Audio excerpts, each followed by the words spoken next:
They're coming to get you, Barbara. Stop it. They're coming. Half-Baked, directed by George Romero. George R. Romero. On this first episode in October. We're talking about Night of the Living Dead. Remake, not the original, not the George A. Romero, but the Tom Savini directed film. Not that we have anything against the original, just we're very familiar with the remake, and I think we both prefer it. Also the first zombie film I think either of us ever saw. It was either this or somehow part of night. Oh, sorry. Somehow part of day. Ooh, possibly. But I remember being very young watching Night remake. First time I remember seeing it was basically bedtime. And all of a sudden the VHS tape is thrown on in the living room. And I think we get to the point where Uncle Regis is there. Or like we happen to walk in at the point where Uncle Regis is walking out or whatever. And then, it's time for bed. Then we have to go to bed and be like, what is that movie? What is that? That was so cool. That might have been our introduction into That was zombies. yours. Mine is different. Okay, what's yours? Mine was, it was like a bedtime type thing. I went into the living room and somebody was watching it. I don't like you very much.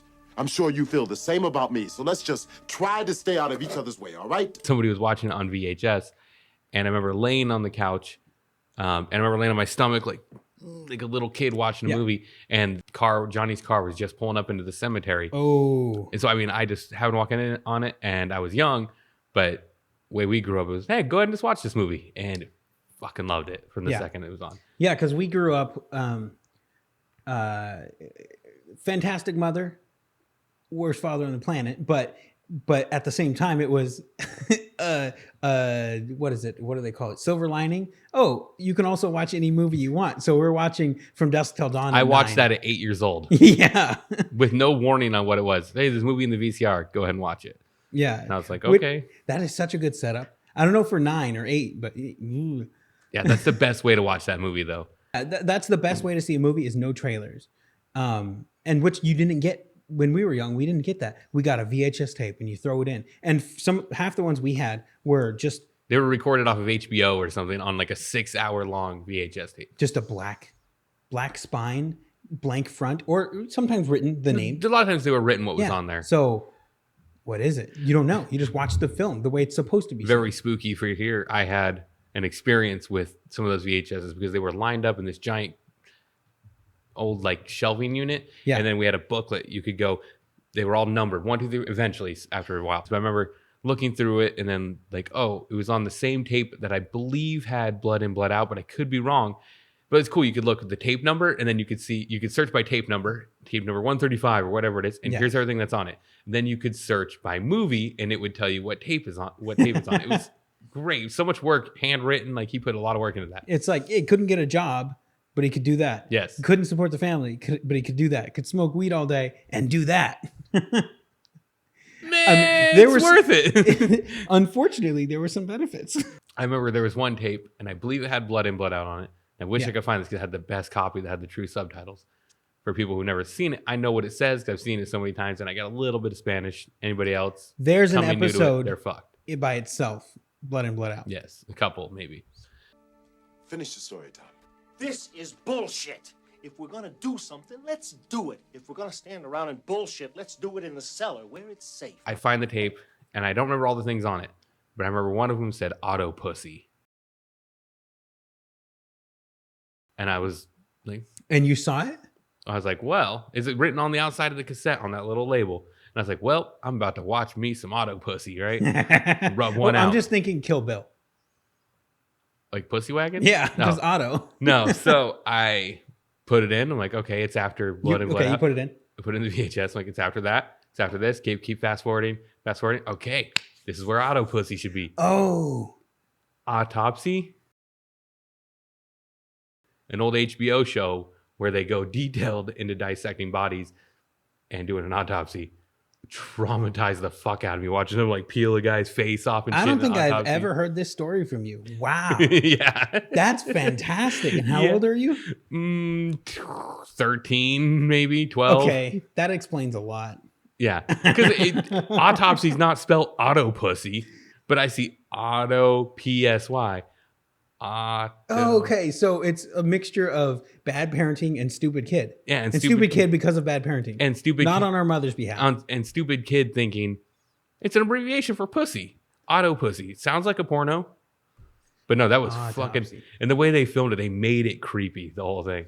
Like the lighting, the feel of the fucking just atmosphere of the show. Speaking of autopsy, in Night of the Living Dead remake, there is the autopsy zombie. Yes. Hey, mister! Please, we need help!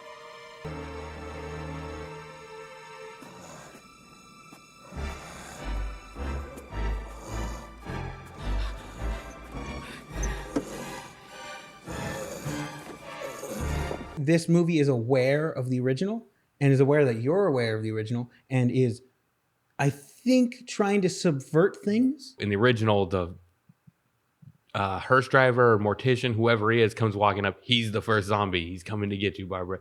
And they give you a little subversion here. Like, oh, it's not him. And you're like, oh, a little levity. Hey, I'm sorry. Hey, man, are you okay? Is there something we can do to help? And Johnny says, well, that was weird, in that classic Bill Moseley voice. And then all of a sudden, boom, second zombie. Like, already throwing people off. It's weird, huh? Have you seen the behind the scenes at all or anything? Never. Okay. Well, Tom Savini talks about it's like I think he refers to it as like a magician's trick, where he tricks you with this and surprises you over here. Yes. So that's exactly the scene in the cemetery. And he does that a lot in this one, just by what characters survive. You know, Barbara making it through to the end, and Ben already being turned at the end instead of just getting shot. It's been so long since I watched the original. That's the only thing I remember the movie, you know, in general, but I don't remember, does Cooper make it out of the original? I don't remember. I bought the film when it came out, Criterion release like 2 years ago. As the first time as an adult, sat down and watched it by itself, the best quality that there is. And it was really good. Really good. But because of our exposure to remake 1990 Night, 69 sucks. Well, I mean, in comparison to me, it's just that is our standard for it, and like that is the Night of the Living Dead. Yeah, and I'm sure there's a million people who have the same thing with Dawn of the Dead. Oh, where theirs is the Snyder. Theirs is the Snyder cut. Yeah, and then we have the original, which to me is worlds better. There was things I do like about the Snyder version, but it's not the original. And just like this, they are two different movies. They're not the same type of movie at all. One's an action movie. Yeah, and with one zombies. And one is an experimental zombie movie from the 70s. And like at times hopeful and fun, and other times depressing as shit. Yeah, and brilliant. Like I wish more movies were done like that. It didn't feel like it felt like it really felt like you were watching what was going on. Yeah, until you get to the bikers coming in. But that's a whole nother movie. In talking about Night of the Living Dead remake, what do we call it? What's a short way to call this? Night 90? Okay. 1990. How about we just say Night T90? 1990 of the Dead. Or we can just say, in this movie. For the rest of this video, Night of the Living Dead is in reference to. In this version of the movie, it's impossible to talk about the movie I think, without bringing up three things. So obviously we've already mentioned Tom Savini as a director. Yes. He's getting out of the makeup chair, getting in the director's chair, and killing it. I'm not sure, but I think Greg Nicotero may have done the effects. I don't know for sure. I feel like he did, but I don't know. It had this kind of nightmarish quality. And this is only probably 6 years or less after Day of the Dead. It had this kind of nightmarish quality. And it's weird because the effects, you don't get the super gore that you got in Day, like guts falling out, but the look of the people look dead. They're all pretty fresh too, so that's part of it. Yes. So that's number one, Tom Savini. Milky eyes, I want to say that about the look of the bodies. Amazing. Yeah, it's good. I was watching in HD today, and when they're closing Uncle Reed, wrapping him up in the carpet, he's got milky eyes, but they kind of move just a little bit. And there's not a dummy in that shot. It's the actual guy in stuff. And I never realized that. Okay. So Number 1 is Tom Savini. Number 2 and 3 are the main actors. Tony Todd and Patricia Tallman. Come on! Tony Todd, Candyman. Right away. Yeah. Amazing. It's funny because everybody knows him as Candyman. We also know him as Ben. We've always known him as Ben. I think we saw him as Ben, and then we found Candyman after. Yeah, on another VHS tape on in the another house. hidden VHS tape in our house. But Patricia Tallman, she mostly is known for her stunt stuff. Really? She's in Trek. She's in Babylon 5. She's all over the place. But she's in this movie. She is amazing. I rewatched it. Like I said, HD. Yeah, I watched it today. And a lot of it, this whole film is playing almost like a stage play. That's why, Which is the original was kind of like that. I think they were mostly stage actors in the original, but they're doing the same thing here, where a few times you can get all of the actors on screen together. Just a few times, like when they're about to go out for the gas and they're all on screen, like arguing with each other, looking around and whatnot. But Patricia Tallman's face, just she pulling it off. I don't know if she's doing all of her stunts, but it clearly very physical. She's getting thrown around. Oh yeah, she probably is. Yeah. But the look in her face, Reach falls on her and she moves out of the way. Yes. And then she goes back to go into the kitchen and she's like falling apart because she hasn't transformed yet, which is the new version of the movie is her transformation. Yeah. She turns to go through the hall back to the kitchen and the other redneck zombie guys coming in through the kitchen where the frying pan's still going. And just her face with there where she's like, starts backing up against the door and then she turns and Reed is getting back up. Like she's so good. So panicked. And like when she's serious and like when I remember her looking out the window, you could see her feeling what she's saying. We'll reinforce it later. They're so slow. We could just walk right past them. We wouldn't even have to run. We could just walk right past them. We have the guns. If we're careful, we could get away. You told me to fight. Well, I'm fighting. I'm not panicking. This place is not safe, not upstairs or down. We should leave before it's too late. The way she says that line. That's very Romero line to me too. Yes. The way she says that. I don't remember because I forgot to look this time, but I think this one was also written by George. Like I think so. Yeah. But I don't know for sure. We probably should have looked that up. They're us. We are them and they are us. Like that's such a Romero line. Yeah, yeah. Like that's the tagline below the movie. Yeah. I wondered if there was a little inspiration on the way her character looked a little and acted in this movie off Ripley from Alien. In the featurettes, I'm pretty sure there was a little bit more of that. Like, we're getting a strong female in this lead part or whatever. It's like, yeah, good. We get it. Okay, cool. We get it. But I'm more interested in that character. She's so good. It's a great character. And, okay, this is like a very minor thing because the original Barbara, hair down to here, yes. blonde, and she basically goes comatose partway through the movie. Kind of had a very Sharon Tate look to her. Yeah, a little bit. Yeah, you're right. Yeah, that's not a bad description actually. Yeah. And then in this movie, she is a librarian at the beginning, basically. Yeah. But she's got the short hair. You see when the switch happens too is when she puts on pants. There's a lot of wardrobe changes I realized when rewatching this because even when she's first in the graveyard, she's got that purple or pink sweater over everything. And then when Bill Moseley, greatest actor in the movie, I love Moseley. When his puppet hits the thing and he dies. That looked so sketchy when we were kids. Like, oh my God, did, his head. But at the same time, it looks like shit. It looked bad, and we knew it. We knew both. Yeah. But they can sell it to you. Yeah. What was I saying? The wardrobe changes. Right when she's getting attacked, that one comes off, and then by the time she runs up to the house, she's like tied up part of her long librarian dress. She's as a uptight character is being layer by layer broken away until the end when she's just in the white thing and the pants, and she's just walking, pointing the revolver at the zombies. And then after in the morning, she's got the Canadian tuxedo on, the little denim jacket. Yep. And it's such a great on-screen representation of a change of a character. It's fantastic. Yeah. And they don't throw it in your fucking face. Yeah. The most they did is when she put on pants. Yeah. But it was practical. It was practical because she's like, I need to be able to do shit. I need pants on. Yep. The fucking skirt isn't going to cut it. It's a perfect moment in the movie to introduce Tommy's woman, Judy Rose Larson. My woman's down there too. That's Judy Rose Larson. That's all of us. I kept calling her, and I thought I was going to call her for the whole extent of this video, Cindy Lou Who. That's good. Yes.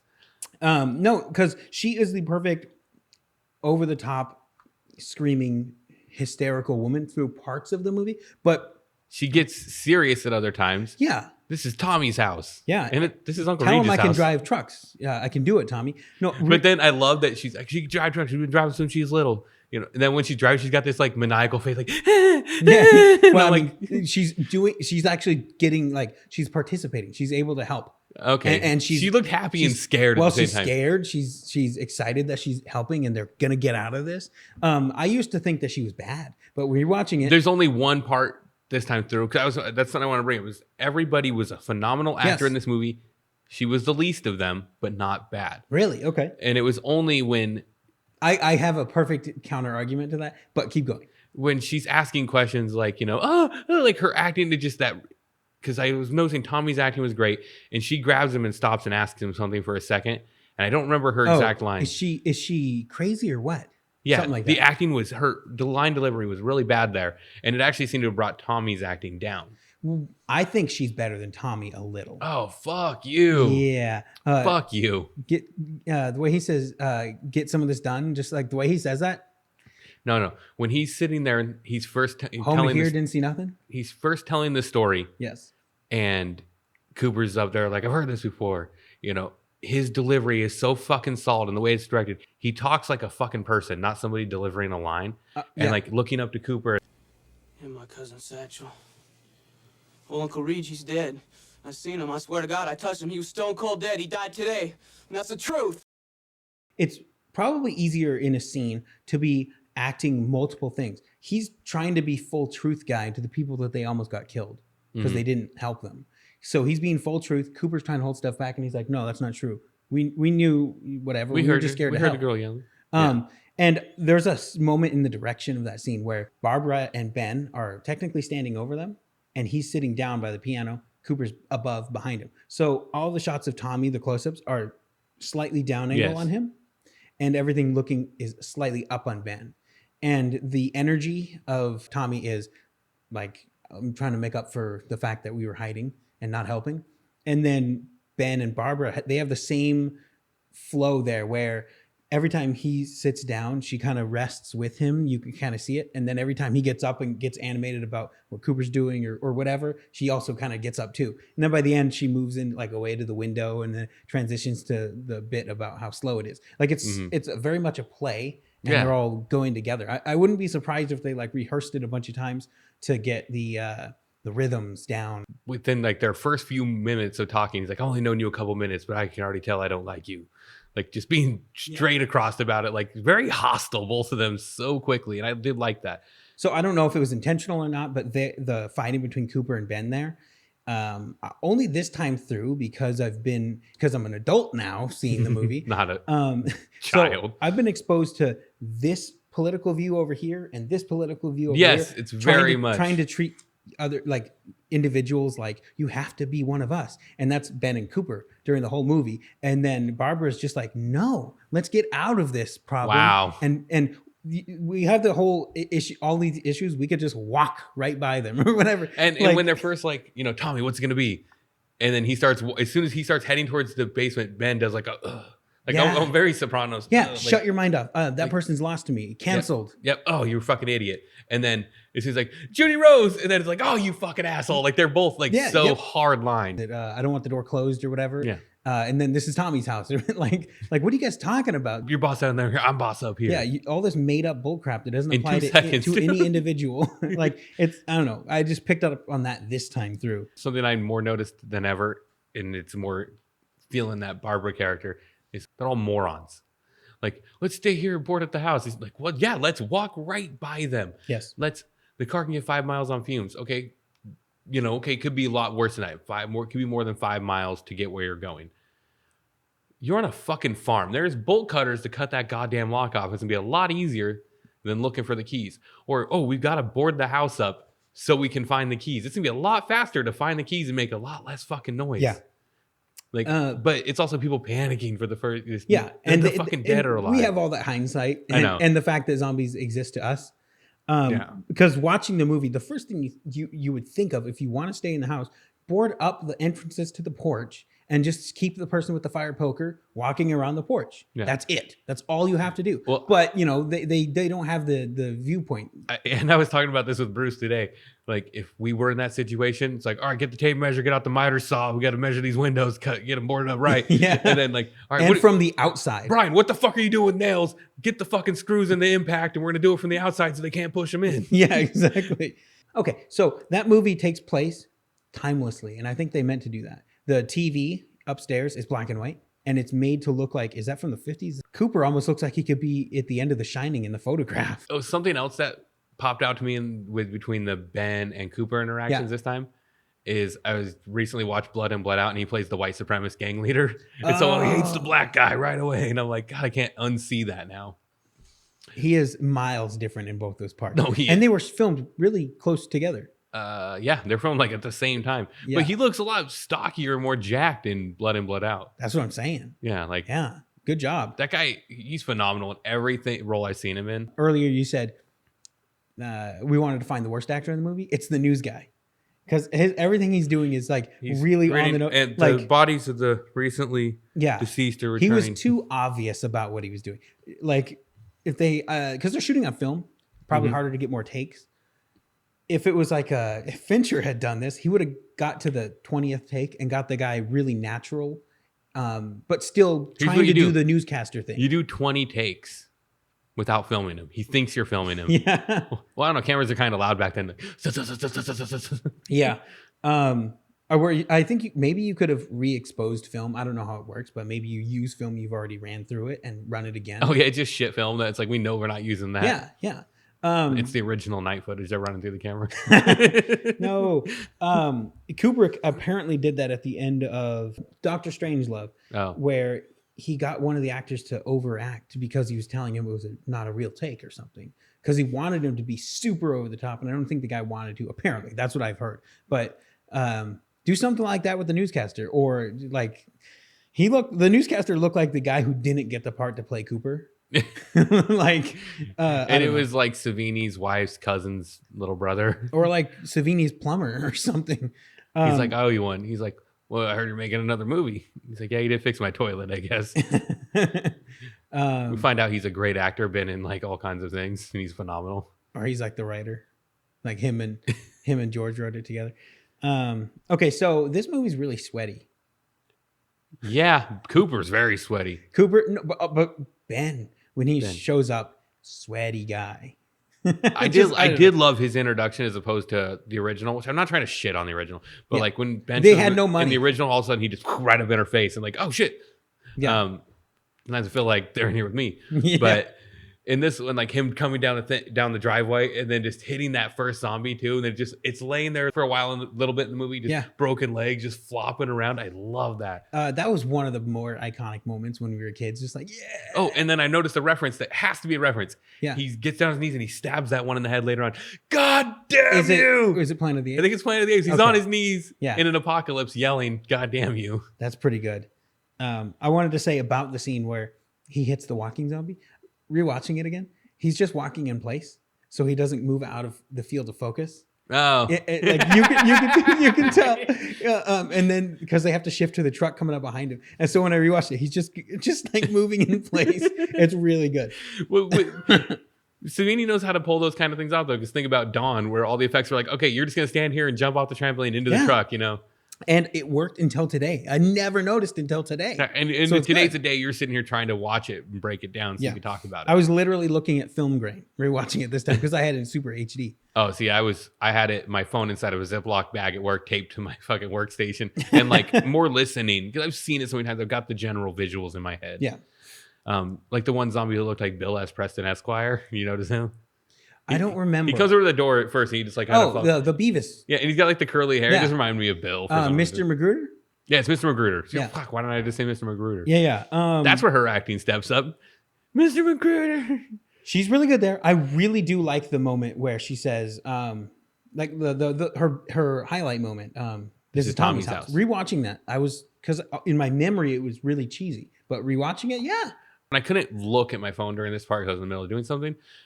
But when they're driving the truck to go get the gas and we lost Ben, like trying to yell. We lost Ben. Is her driving causing him to not be able to bang on the back of the window? I think he could have, but in the scene that the actors are playing, she's going faster than she is. Yeah. Okay, because in my mind, it's like she's driving, getting there. So yeah, he can't bang on the window. And like you see her like so into it. And then it was a very real moment to me, like, we lost Ben. I'm like, why didn't you tell me? It's like that shit would feel so real. And he can't jump out because then he's leaving her alone. They can't, he tells her to go back and get him. Car's having trouble. And there's a lot of issues of why the hell would he shoot the gas pump? But he is panicking. He's clearly not the most intelligent guy. No. And he's panicking. He's scared. And he just wants to save his woman.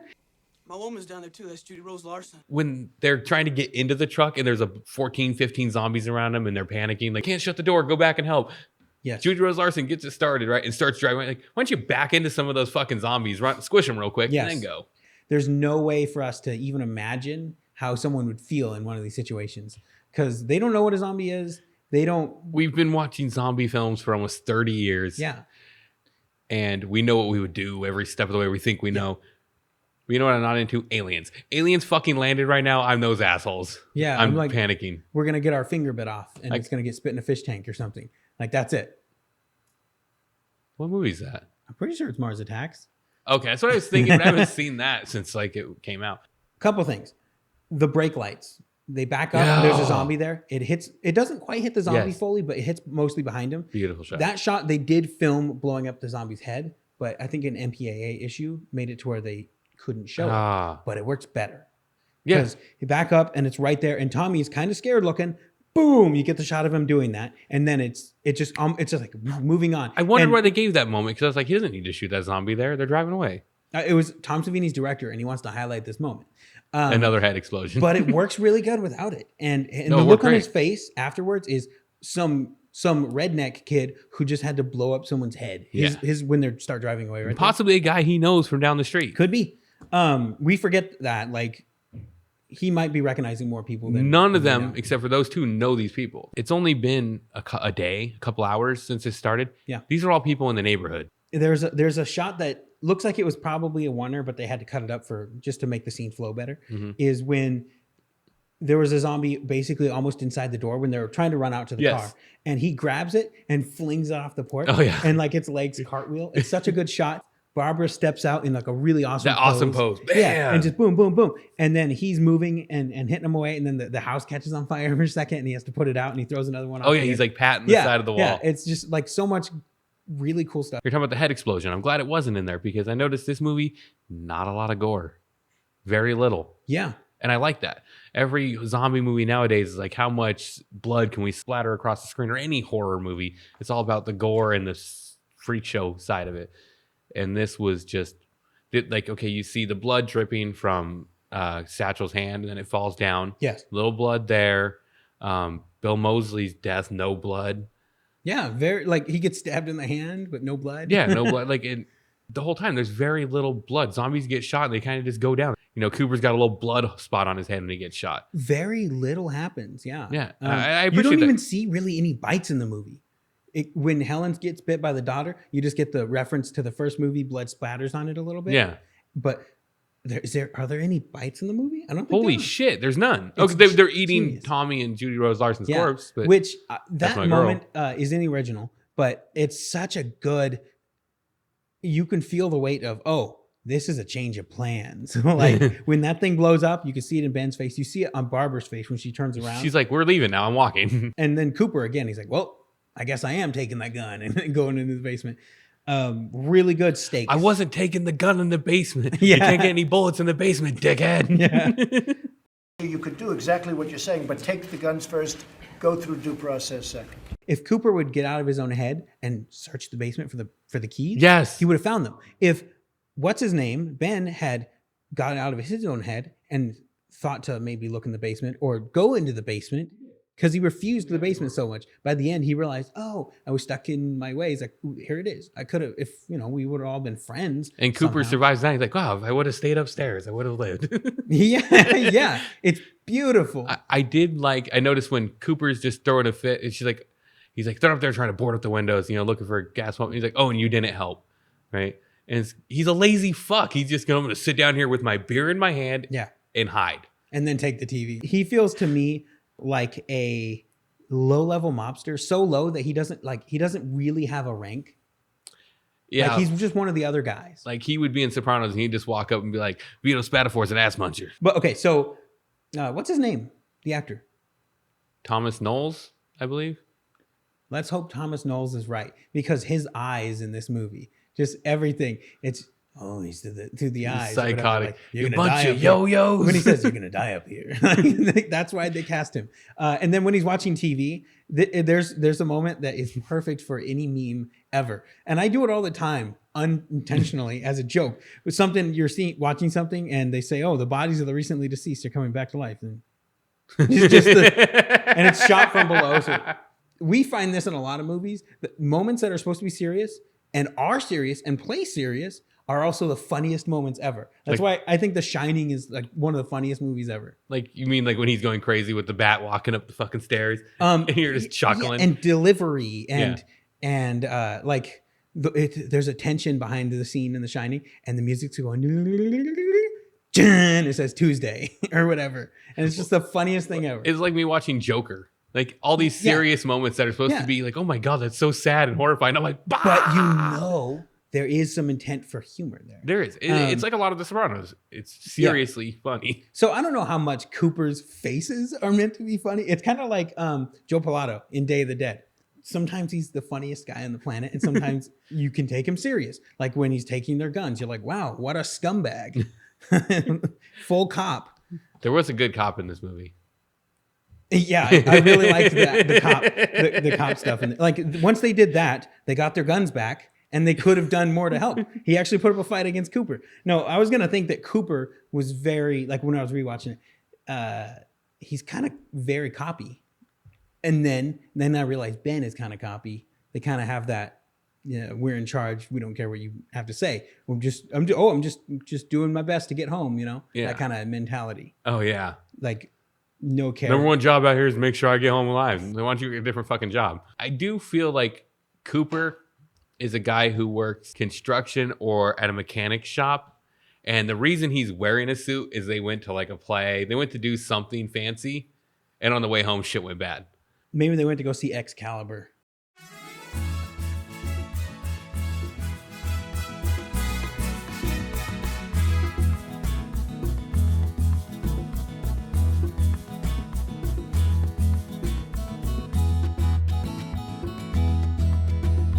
Ben, I feel like, works in like an office. Not the guy you'd expect to become like the guy thrown down and fucking getting shit done. I got in a vibe this time through where he was some kind of social worker or something. Oh, because he was able to help everyone a little bit. The way he was dressed too. Yeah, like, and he's dressed good. But then he starts kind of going off the rails. Yeah, a little bit. So there's something I also thought about with Tommy and his family is that it's Uncle Reg, a very rednecky hillbilly sound name, and Cousin Satchel. Yeah. And by proxy, he does not look like the redneck kid that he is. He looks like city folk. Who does? Tommy. Really? Because, I mean, he's still country boy, but like they live out on the farm outside of town. Oh, to them, he's city folk. He's city folk, even though he lived right inside town where they got the 7-Eleven. Yeah. And the one gas station, but we got our own gas pumps out here because I'm Uncle Reg and Cousin Satchel. I like there's a plot hole in the movie, and Cooper just like has a line about it. He's talking about cars, and he's like, and the kid here doesn't own one, if you can believe that. Like this redneck kid doesn't have a truck. Yeah. Like, well, and then I also thought, if you can believe that. But this is Tommy's house. This is he knows where everything's at too. He's like, the doors we took down.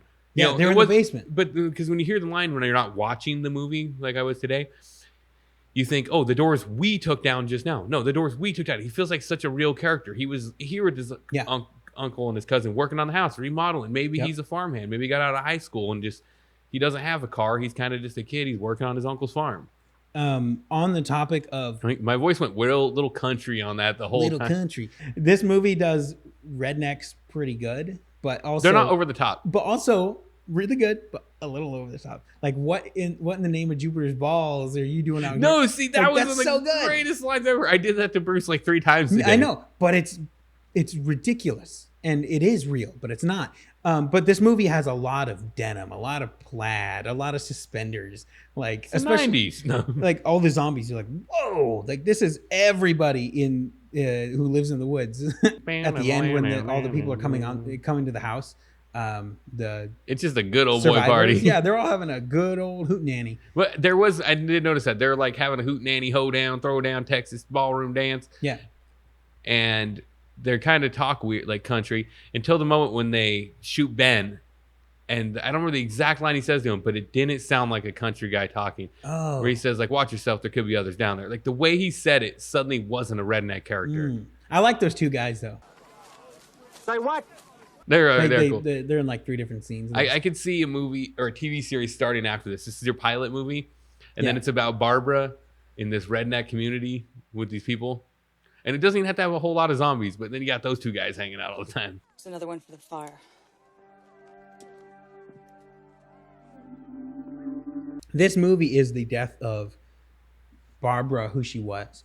The opening scene, the zombie that kills Bill Moseley, she ends up stabbing Johnny in the hand with the flowers, but then she sticks the flowers in that zombie to make him stand out to us. He's in a suit and he's got the flowers. Yes. So later he shows up and you see him and he's got it, and then she shoots him, and she's killing off the trauma of that moment, and she's moving past it. One of the very last things in the movie is she's looking at the fire, the big bonfire of bodies, and she's just shot Cooper in the face. You came back. Spoilers. And on top of the pile, kind of not on the main top, but onto the side, that zombie is there with the flowers. She's watching it. Like, that's all behind me. I'm now the lady who wears the denim jacket. Let the past go. Kill it if you must. Yeah. There's early on in the movie, atmosphere everywhere. All the cutaway shots to the moon, the trees. Yeah, that's what smoke. I loved about it. Spooky. And empty shots of around the farm, because establishing shots. Later, those are going to be filled with zombies. And it's just a good way of showing you how alone they are, and then how outnumbered and overrun they are. Like just those shots alone. And the lighting in this movie is beautiful. Yeah. Like outdoors, it's a little over the top for nighttime, but it's great. And then indoors sometimes. Yeah, it's a full moon. It is. And then indoors, some of the lighting feels like it's part lit for black and white, the shadows. And then sometimes the light is just like a strip of black across Cooper's face. Whoever they have on DP is great. We need to talk about the music. I'm pretty sure this is... I was like shredding in my mind like the ending music, the guitar. Hell yeah. I think it's the same guy who did Day of the Dead music. I can see that. Harrison. Brilliant. It's just... And some of that like twangy stuff that happens every now and then. Ooh. Keeping it country. Beautiful score. Talking about Tommy, his acting and the delivery in the scene where he's sitting by the piano. Home to Hear, Didn't See Nothing. He's telling the story about his cousin. He's like, I know, he shot himself. Yeah.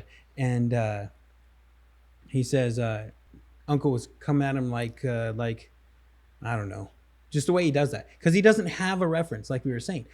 And he wants to describe it, but just that, the way he does that little bit. When he's also thinking about, he just watched his cousin kill himself too. Probably one of his best friends. And that's part of the reason why they were so scared and hiding down there. Cooper, again, as if his eyes weren't too over the top.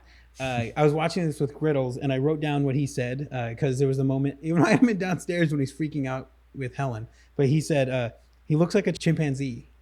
Like in the shot. I think he's gorilla-ish. Yeah, just like literally the chimp, the look that a chimp has, and then he's like, and he acts like it too. It was just the funniest thing ever in the moment. And Joshua said that? Yeah, just like, at the moment he was just being a chimp. Well, I like that he also comes downstairs with the beer that he got. Like everybody else is doing some serious shit, he goes and grabs a beer, and then when he's arguing with her, he fucking just throws down the last beer he could ever possibly have. Not knowing that though. Yeah. They all think it's going to blow over. Like, help's coming. We'll just hide in the basement and somebody will show up, depending on other people. Yeah. Like, that they're going to come to this random ass farm in the middle of nowhere and come in the basement and find you. Because you're not leaving the basement. Yeah. It's kind of surprising how many zombies show up. I like the heroin junkie zombie, too. The knife zombie who has to lean to the side so you can see the knife in him. Yeah, well, I think did the junkie have to turn a little bit so you can see the needle in his arm too? I think it just kind of tracked down. Oh, okay. And that's the thing that I don't know if we ever really came to an agreement on it growing up. Is do zombies eat animals or do they not? They say it in there. Yeah. And in this one, they literally do show them eating mice, eating worms. Yeah. I always felt like it was more of a interesting story if they were after only humans. But I know that's not really canon. Well, Zack Snyder says in Dawn of the Dead remake that they don't go after the dog because they send it with a ham sandwich to go feed Andy. That's true. They don't go. Yeah. Okay. So Snyder's right? Say what? It seems like it's been a couple days. And when she's sitting in the Jeep, and she wakes up and there's the chopper, which I think is the reference to Dawn. I think so. Because these feel like both the bikers from Dawn, but also the rednecks in Dawn. Yeah, that they fly over and they see shooting zombies and blowing shit up. And I'm pretty sure in the features for the DVD, they talked about it being reminiscent of that. And the guy there who's saying they're dead, they're all messed up. I don't remember if he was in the original in some way. I don't know if he was the TV show guy from the original whose daughter is Sarah from Day of the Dead. Or if he is the guy who played Bill Moseley, who played Johnny originally. I think it was Johnny. I think he played Johnny in the original. That's cool. Ben fighting the zombies. Yeah, it was very much like Peter's moment of dun dun dun dun dun. Like he's just the badass coming through kicking zombie ass. It's almost too much, but it's great. It was pretty real though, because it's not like he just superhero action star kicks him in the chest and runs through, knocking him out. He like tumbles into him, and it's like a shitty struggle to get through. Well, there's a spot where he's almost back to the porch. He rolls, hits one, and then he kind of reaches back and almost just taps one. And it's like, okay, take two. I used to think that when I was younger about the house catching on fire and knowing how to put it out. Like, you could get another take. Like, no, that's the good stuff. Yeah, that's where you find. That's why a bunch of takes is good. Yeah, but when I was a kid, I thought that was like bad. Like, they accidentally caught the house on fire and he had to put the fire out while they're filming. Like, no, that's amazing. During the fight, it could have been a Naked Gun scene or something where it progressively gets more ridiculous because it's cutting back to Barbara, back to him. So he's rolling around, and he's tagging a few or whatever. Then it cuts back to him and he's like doing like a what is the pile driver or whatever. Yeah. And then next time you see him, there's a ring out there and he's just like jumping off the ropes onto a zombie or whatever. Three Stooge in it, like poking him in the eye. Knock, knock, knock, knock. Yeah. I have a question to ask you where we're going to rank this. So here in the Shield Hall, we have a ranking system. Tentatively a ranking system for our movies. They start at the lowest ranking of being a movie, then it steps up to a flick, then we go to a film, and then we have cinema. And above that, which is the very exclusive ranking, a masterpiece. Yes. So, between movie, flick, film, and cinema, where would you rank this? I want to say film. Film.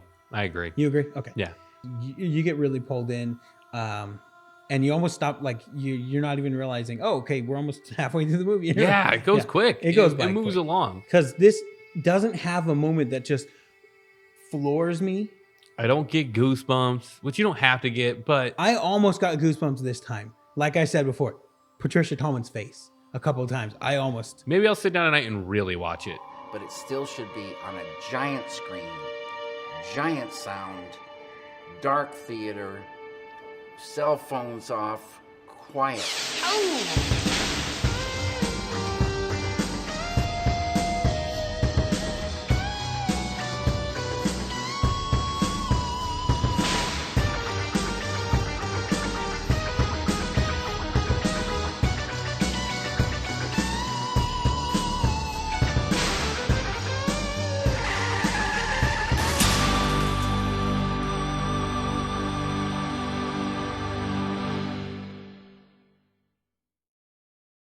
We watch it on Amazon. Okay. Which, if you're going to do Amazon or YouTube to watch an HD movie, do Amazon. YouTube's compression is awful. Okay. So if you can rent something or watch something HD, do it on Amazon. But we had the 4K TV pulled up right, like I was 4 feet from the screen watching it. So film grain and everything. Nice. And yeah. Quiet, but some very good popcorn or candy if you want.